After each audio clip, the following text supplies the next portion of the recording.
Hi guys and welcome back again sa Happy Tummy Channel. Sa ngayon panibagong araw at panibagong recipe na naman ang ating matututunan ngayon. Yes guys, negosyo idea ang ating gagawin at lulutuin natin ngayon. At sa mga naghahanap ng pangnegosyo dyan, itong video ang para sa inyo. Kaya tapusin itong video na to hanggang sa huli. At bago tayo magpatuloy, yes guys, pasalamat muna tayo kay Ate Charmaine dahil sa kanya itong recipe na to. Yes guys, follow nyo at subscribe kayo sa kanyang channel. So click nyo lang yung subscribe button niya and hit that notification bell and then click all para maging updated ka sa kanyang uploads. Yes guys, meron siyang din mga negosyo ideas at mga recipe at syak magugustuhan nyo din.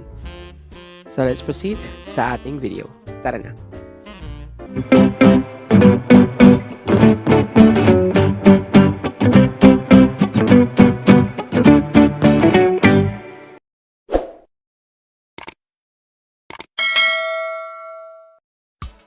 At para sa ating ingredients, ito lang ang kailangan natin.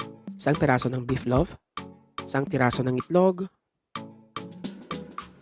at 1 cup ng all-purpose flour, and 1/4 cup ng sugar, and 15 pesos na oil, 1/4 teaspoon ng baking powder, at ang ating salt and pepper. At para sa ating unang procedure ay buksan muna natin ang ating beef loaf. Yes guys, maging maingat tayo sa pagbubukas. Kung bata ka pa, hindi ka pa pwede itong magbukas, hindi ba? So pag nabuksan na ay tanggalin lang natin ang beef loaf sa kanyang lalagyan at ilipat natin sa malinis na pinggan.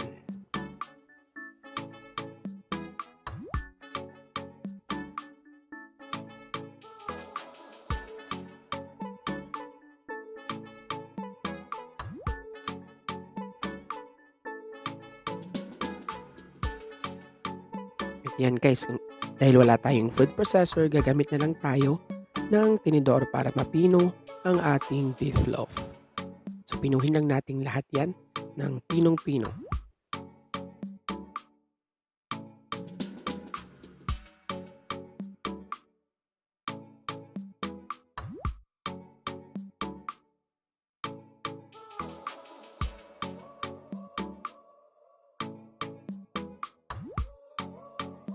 So yan guys, set aside lang natin at sa next procedure na tayo.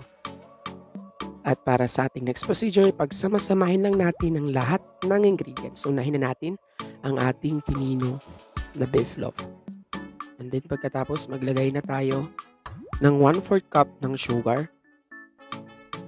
And then this is optional lang, depende na lang kung anong gusto mong gamitin. Meron tayo dito ang magic sarap, kung hindi naman, pwede na naman salt ang ilagay nyo. Pero para maging malasa naman, magic sarap ang ating ilalagay. Pero konti lang, hindi natin dadamihan. And then maglagay na natin ang ating black pepper. Hindi natin yan dadamihan. Depende na lang sa'yo kung mahilig ka sa maanghang. And then ilagay na natin ang 1 teaspoon ng baking powder, 1/4 teaspoon pala. At isabay na natin ang 1 cup ng all-purpose flour. At ilagay na natin ang ating mga wet ingredients. Unahin natin ang ating itlog.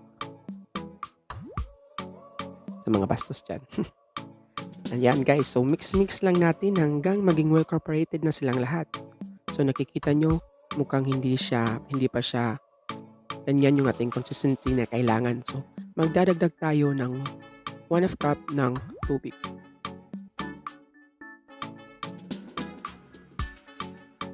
So yan guys, hindi mo natin siya bibiglain sa paglagay ng tubig. Kalahati muna dahil baka, alam nyo na, maging siya, watery.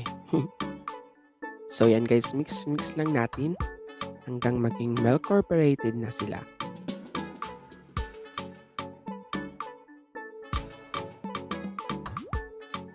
And then ilagay na natin ang half ng tubig and mix lang ulit natin. So pag okay na siya, ay pwede na natin siyang iprito.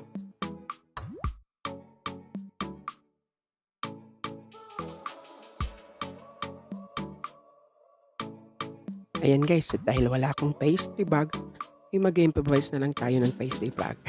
Yes, gamit itong malinis na bond paper. Ganito lang ang gagawin natin. And then, lagyan lang natin ng scotch tape dyan sa dulo para hindi siya matanggal.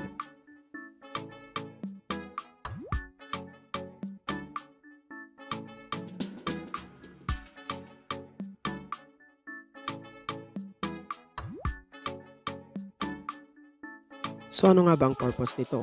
Dito natin ilalagay ang ating butter para naman maging fries siya tingnan, hindi ba? So ilagay lang natin ang ating butter sa ating ginawang improvised pastry bag. Malalaman niyo yan mamaya kung anong gagawin natin dyan.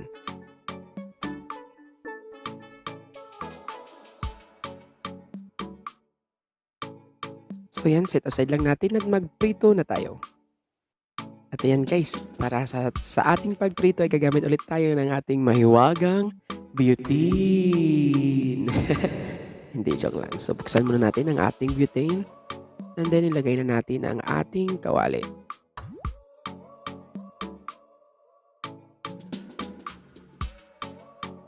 Then guys, painitin muna natin at ilagay na natin ang ating 15 pesos na oil. Then guys, ang ating gagamitin na apoy ay low and medium heat lang para naman hindi masunog ang ating fries na ginagawa. So yan guys, ito na ang ating ginawang improvised na pastry bag. So ganito ang gagawin natin para maging fries siya at maging horizontally. So ganyan lang ang gagawin natin guys. So hindi ko ma-explain. Kayo na lang ang bahala kung anong nakikita nyo.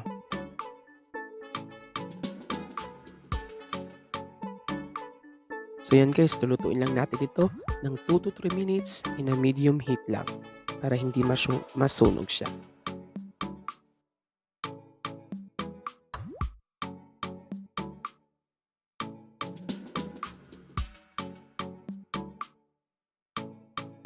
At yan guys, kung hindi ka pa nakasubscribe sa aking channel, ay mag-subscribe ka na and hit that notification bell para updated ka sa ating mga daily uploads.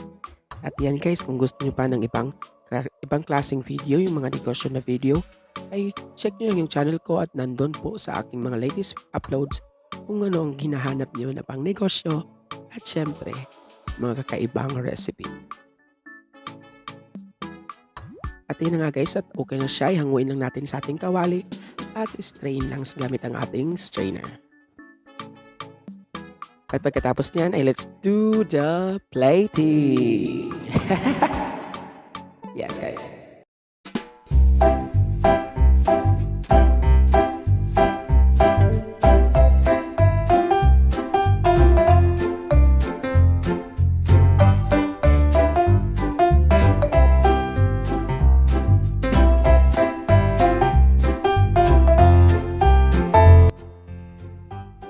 At ayan na nga, ano ba yan? At ayan na nga guys, di ba napakadaling gawin lang at napakasarap yan, promise. Yes guys, so pwede mo itong gawing pang negosyo at pwede rin pang merienda lang. So pwede mo itong ibenta ng 2 to 3 pesos bawat isa or 10 pesos bawat ganyan. So depende na lang sa'yo sa marketing mo at sa kung gaano kalaki ang nagawa mo. So yan guys, don't forget to like and subscribe and hit the notification bell para updated ka sa ating mga daily uploads. So thank you for watching. I hope meron kayong natutunan naman. And don't forget to don't skip ads. Yes guys. So thank you for watching. God bless and bye-bye. See you in my next video.